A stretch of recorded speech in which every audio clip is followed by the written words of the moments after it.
Il y a entre 2 et 300 millions d'années, tous les continents étaient collés les uns aux autres et formaient une seule et même masse continentale.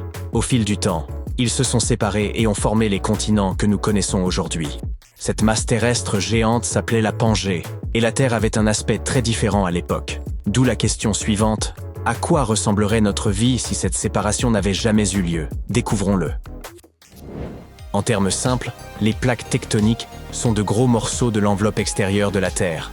Notre planète est comme un puzzle de masse continentale, et ces plaques en sont les pièces. La Terre étant incroyablement chaude à l'intérieur, sa chaleur influence le sol rocheux situé au-dessus du noyau. Les roches légèrement fondues se mettent à flotter au-dessus d'un océan de magma brûlant. Ce mouvement crée les plaques tectoniques. Elles bougent en permanence, mais très lentement, si bien que nous ne le remarquons pas. Ce mouvement façonne la surface de la Terre, influence son climat et l'évolution de la vie depuis des millions d'années. Par exemple, lorsque deux plaques se heurtent l'une à l'autre, l'une peut passer sous l'autre. Elles peuvent aussi glisser l'une à côté de l'autre. Parfois, elles s'écartent également. Tous ces mouvements sont à l'origine des tremblements de terre et des éruptions volcaniques. Et lorsque les plaques se repoussent les unes les autres, la Terre peut s'élever. Et cela crée des montagnes. Ainsi, les grandes chaînes montagneuses de notre planète, comme l'Himalaya, se sont formées parce que les plaques tectoniques sont entrées en contact dans ces régions. Le problème avec la Pangée, c'est qu'avec un supercontinent, les plaques tectoniques sont toutes réunies et ne se déplacent pas beaucoup. Elles ne bougent qu'à peine, contrairement à ce qui se passe aujourd'hui. Par conséquent, si la Pangée était restée intacte pendant des milliards d'années, notre monde serait complètement différent. Par exemple, il n'y aurait pas beaucoup de chaînes de montagnes. Nous n'aurions pas les Alpes, l'Himalaya, ni les Andes. Quel cauchemar pour les amateurs de ski. Mais il y a du positif dans tout ça. Sans la dérive des continents, il y aurait aussi beaucoup moins de catastrophes. Les tremblements de terre, les tsunamis et les éruptions volcaniques seraient rares et bien moins violents, voire même inexistants. En revanche, les ouragans continueraient d'exister. Et ils pourraient être d'une force incroyable. La Pangée étant une énorme masse de terre, le reste du monde serait constitué d'eau d'ouest en est. Et les ouragans glisseraient sur cette surface, ne rencontrant aucun obstacle et gagnant en intensité. Ainsi, au moment de nous atteindre, ces ouragans seraient d'une violence extrême et il y aurait d'immenses tornades. Ils se produiraient de manière régulière.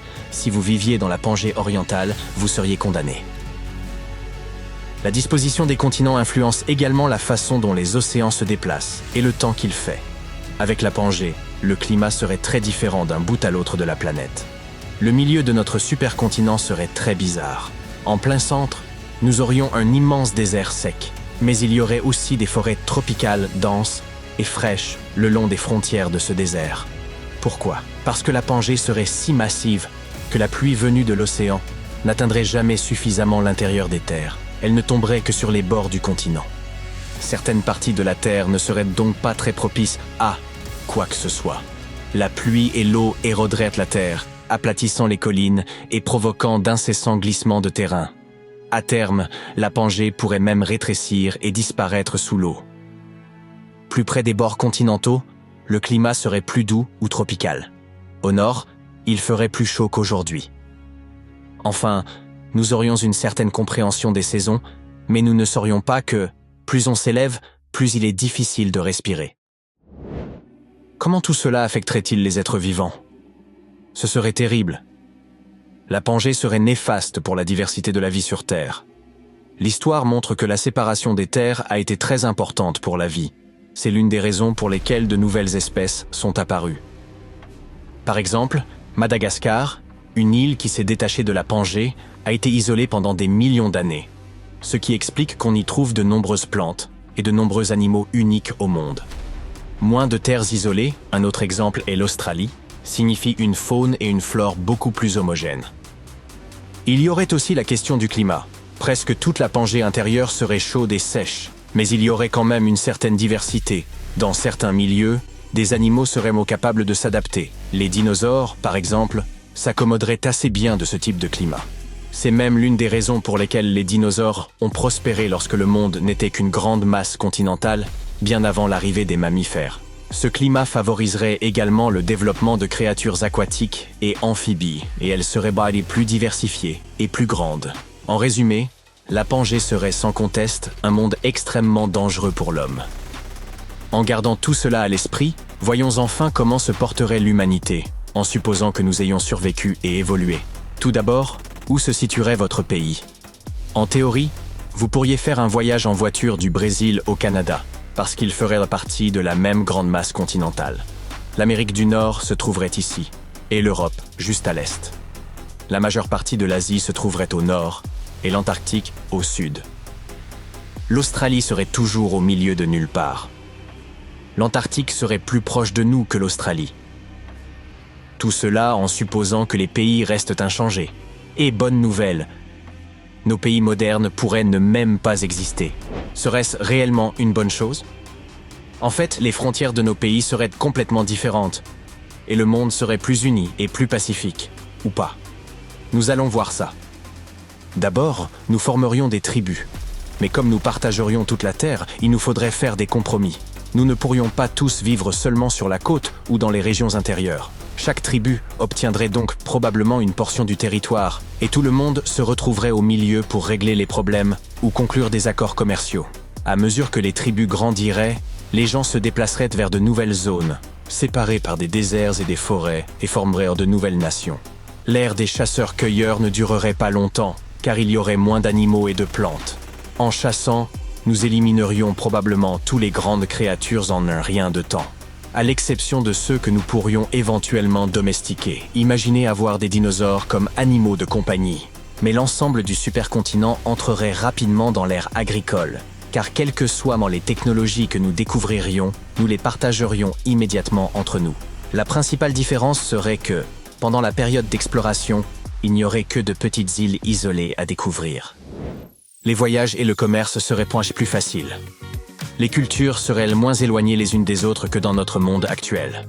Par exemple, la culture amérindienne est très différente de la culture des îles du Pacifique, car elles ont été séparées par la mer pendant très longtemps. Mais sur la Pangée, les cultures formeraient une ligne continue du nord au sud. Cela signifie que les peuples seraient tous très proches les uns des autres. Et ce n'est pas tout. Nous nous ressemblerions également beaucoup plus qu'aujourd'hui. Comme la Terre serait comme maintenant inclinée sur son axe, il y aurait des températures basses au nord et au sud. Ainsi, certaines personnes auraient la peau blanche et les cheveux blonds.